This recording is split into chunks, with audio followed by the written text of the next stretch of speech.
The streets of downtown glimmered under the early afternoon sun. People bustled about, their arms laden with designer shopping bags, their chatter blending with the hum of car engines and distant street musicians. Among the crowd, a sleek black car pulled up to the curb in front of an exclusive boutique. This wasn't just any store, it was the store in elite haven of luxury, where only the wealthiest dared to venture. Its polished windows displayed mannequins draped in outfits that cost more than some made in a year. Out of the car stepped Marcus Reed, a man who could easily afford everything in that boutique and then some.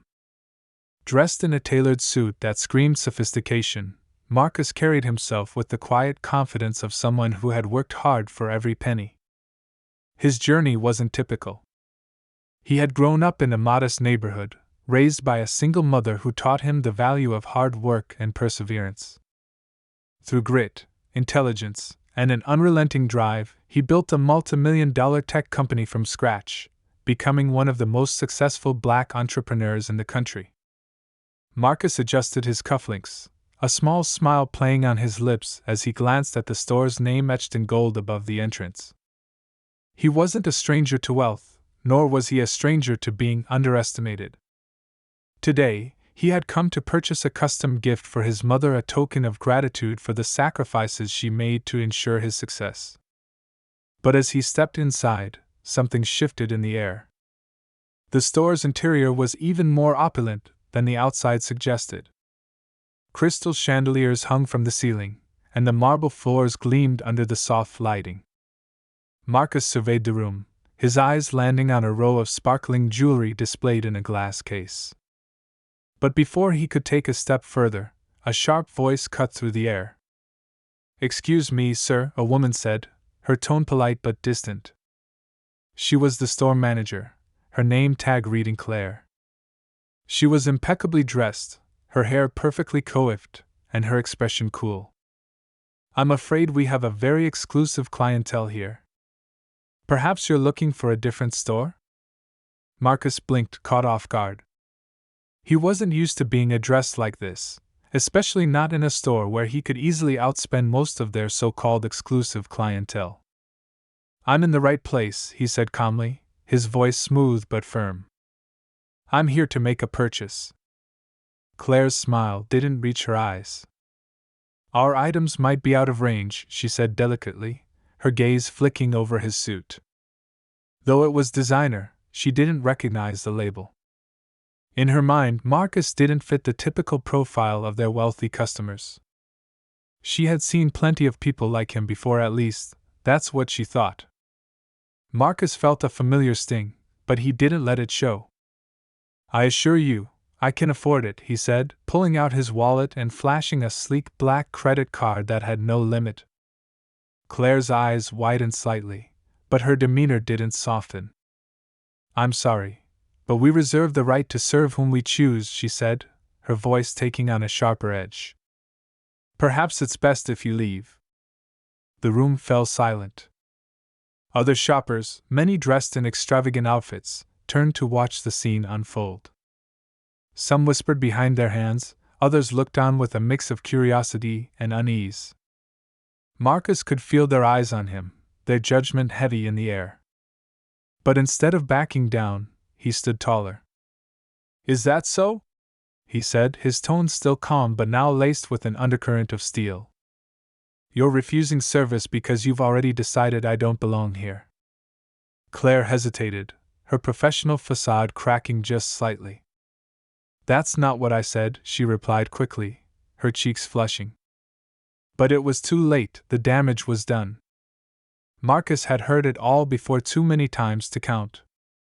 It wasn't about what was said, it was about what wasn't. Marcus reached for his phone, his fingers steady as he pressed record. "I just want to make sure I'm getting this right," he said, holding the phone up.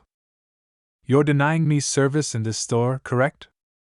Claire's eyes darted around nervously. "Sir, I don't think this is necessary." "Oh, it's very necessary," Marcus interrupted, his voice now cutting through the tension like a knife. "Because this isn't just about me. This is about every person who walks into a place like this, and gets judged not by their character or accomplishments, but by the color of their skin. The energy in the room shifted. Some of the onlookers began to murmur in agreement, while others pulled out their phones to document the unfolding drama. Claire's confidence wavered, and for the first time, she seemed to grasp the gravity of the situation. But just as Marcus was about to speak again, a sudden flurry of activity erupted near the back of the store. The boutique's owner, a middle-aged man with a commanding presence, hurried forward, his face a mask of concern. "What's going on here?" he demanded, his eyes flicking between Marcus and Claire. And in that moment, Marcus knew things were about to take a very interesting turn. The boutique owner, a man named Edward, approached with hurried steps, his tailored suit immaculate yet his expression tense. He was the type who prided himself on maintaining the store's pristine reputation, and the murmurs now spreading like wildfire among the customers were enough to send a chill down his spine.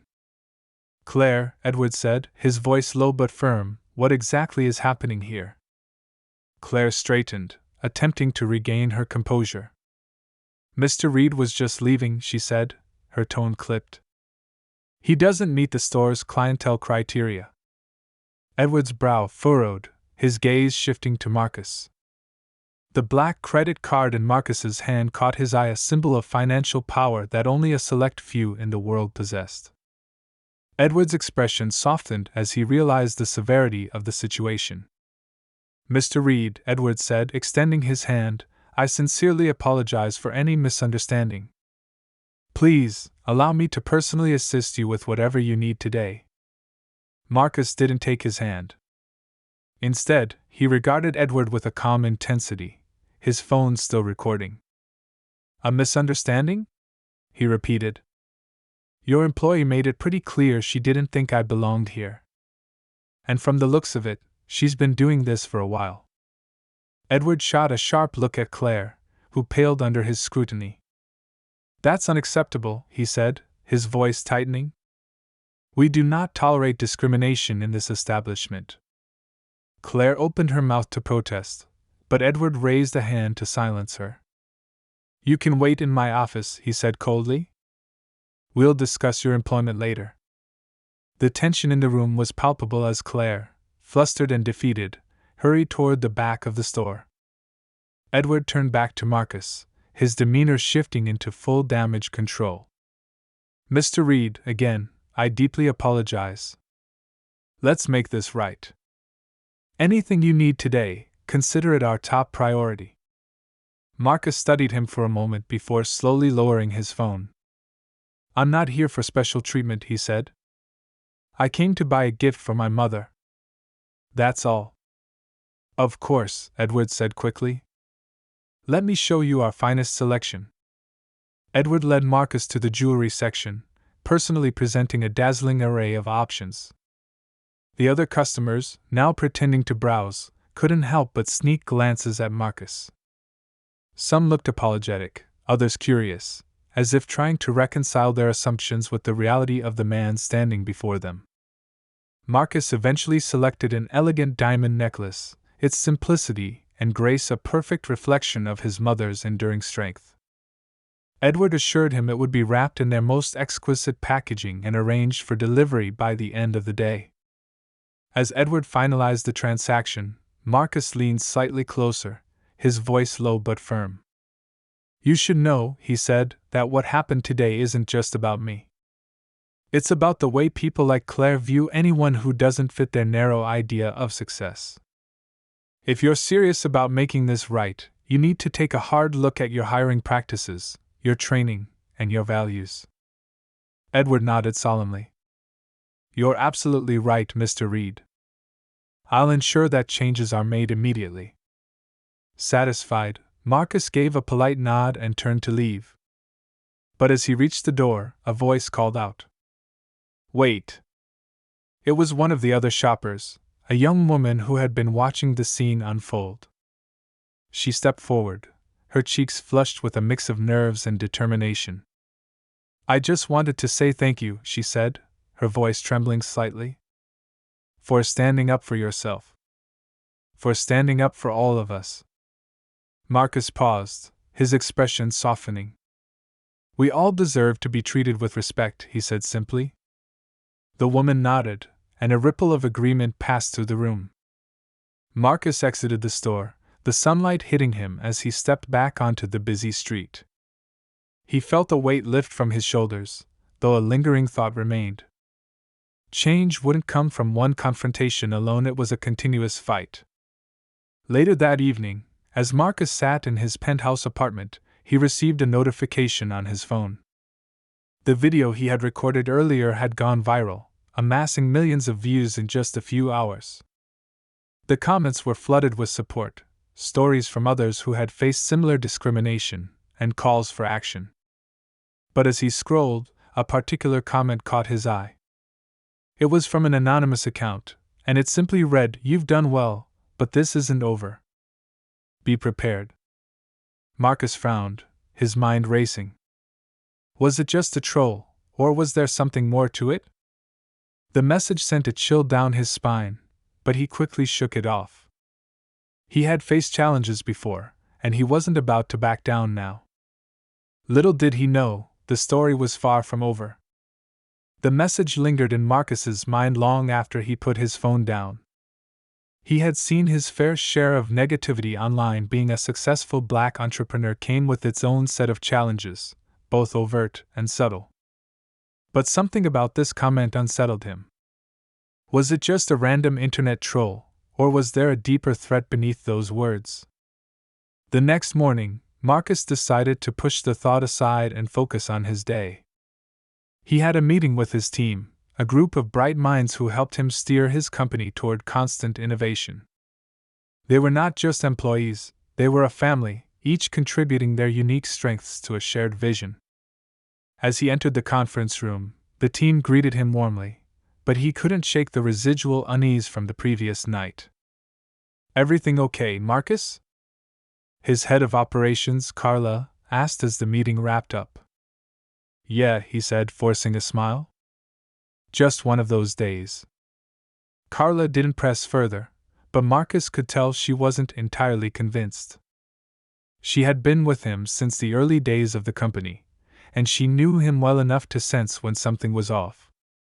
He appreciated her concern but wasn't ready to dive into the details just yet. Later that afternoon, Marcus's phone buzzed with a call from an unknown number. Hesitant, he answered. "Mr. Reed?" a deep voice asked on the other end. "This is Detective Harris from the city's cybercrime unit. We've been monitoring online threats, and one of our investigations flagged a comment directed at you. We'd like to meet and discuss it further." Marcus felt a wave of surprise but quickly agreed to meet the detective at his office. Within an hour, Harris arrived, a tall, broad man with a no-nonsense demeanor. He laid out the situation, explaining that the comment was linked to a series of online threats targeting high-profile individuals. "We believe the person behind this is part of a larger group," Harris said, his tone serious. "They've been harassing and attempting to intimidate prominent figures, particularly those from underrepresented communities." Marcus leaned back in his chair, processing the information. "What do they want?" he asked. "Power, influence, fear," Harris replied. "But we're working to shut them down. In the meantime, we need you to be vigilant. If anything unusual happens, contact us immediately." The conversation left Marcus both wary and determined.